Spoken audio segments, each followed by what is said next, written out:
જે લોકોએ 7 દિવસ કથા સાંભળી નથી એને આપણે મહાત્માની કથા સાંભળી પછી કથાને વિરામ આપશું. શ્રીમદ ભાગવત 12 સ્કંદ છે, જેમાં 335 અધ્યાય અને 18,000 શ્લોક છે. ભક્તિજીના દીકરા જ્ઞાન અને વૈરાગ્ય જ્યારે વૃદ્ધ થઈ જાય છે ત્યારે શનકાદિક ઋષિઓના માધ્યમથી નારદજી ભાગવત મહાપુરાણના પાઠ કરી એમને જગાડે છે. ભાગવતજીના કારણે ધુંધુકારી જેવા મહાપાપીને ઉત્તમ ગતિ મળે છે. ભગવાન નારાયણ ઉત્તરાના ગર્ભનું રક્ષણ કરે છે. જ્યારે જ્યારે પાંડવોને જરૂર પડી ત્યારે પાંડવોને બચાવ્યા છે.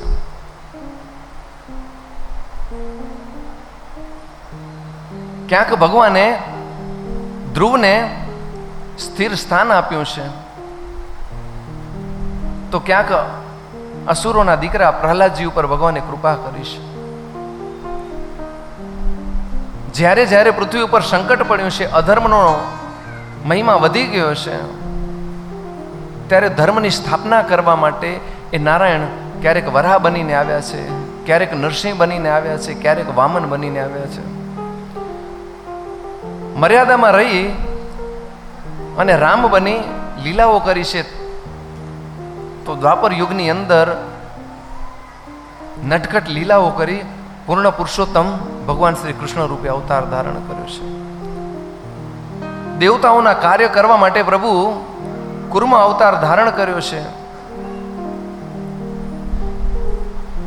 ક્યારેક ભગવાન મોહિની બન્યા છે. આપણે ભાગવતજીના 12 સ્કંદની કથા સાંભળી, પણ એ કથાનો સાર શું છે? આપણે ક્યાં પણ દેવ દર્શને ગયા હોઈએ, કોઈ યજ્ઞની અંદર ગયા હોઈએ, એ પૂર્ણ થાય પછી પ્રસાદ લઈને જઈએ, લઈએ છીએ ને પ્રસાદ. તો તમે 7 દિવસ આ કથાની અંદર આવ્યા છો, આનો સાર તમને શું મળ્યો છે? આપણે આ સંસારની અંદર ખાલી હાથે આવ્યા છીએ અને ખાલી હાથે જવાના છીએ, પણ કથામાંથી ખાલી હાથ નથી જવાનું. તમે હરિદ્વાર જાઓ, ગંગાજીએ સ્નાન કરશો અને પછી શું કરશું? આપણે આપણા ઘર માટે ગંગાજળ લઈ આવીએ છીએ ને, કારણ કે ઘરે જ્યારે જરૂર પડે ત્યારે ગંગાજળ છાંટવાનું. તો આ જ્ઞાન ગંગા હતી, અહીંયાથી ગંગાજળ લઈ જવું પડશે ને ઘર માટે. તો કાંઈ તમને ગંગાજળ મળ્યો કે ન મળ્યો? આ 7 દિવસની અંદર ગંગાજળ મળ્યો કે ન મળ્યો? કે પછી સાંભળ્યું?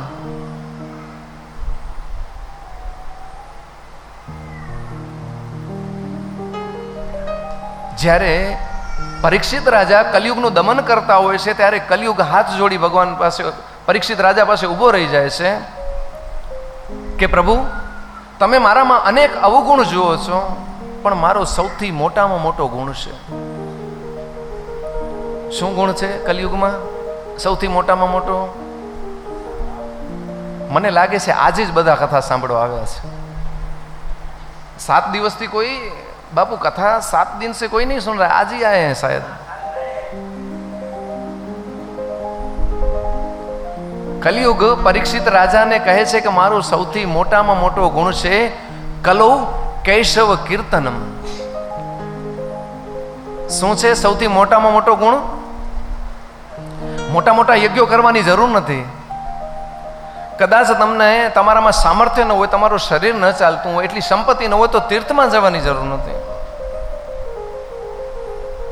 બસ એક કલો કેશવ કીર્તનમ. કળિયુગની અંદર ભગવાનનું નામ સ્મરણ કરી લીધું ને, હરિનું નામ લઈ લીધું ને, તો તમે આ ભવસાગરમાંથી તરી જશો.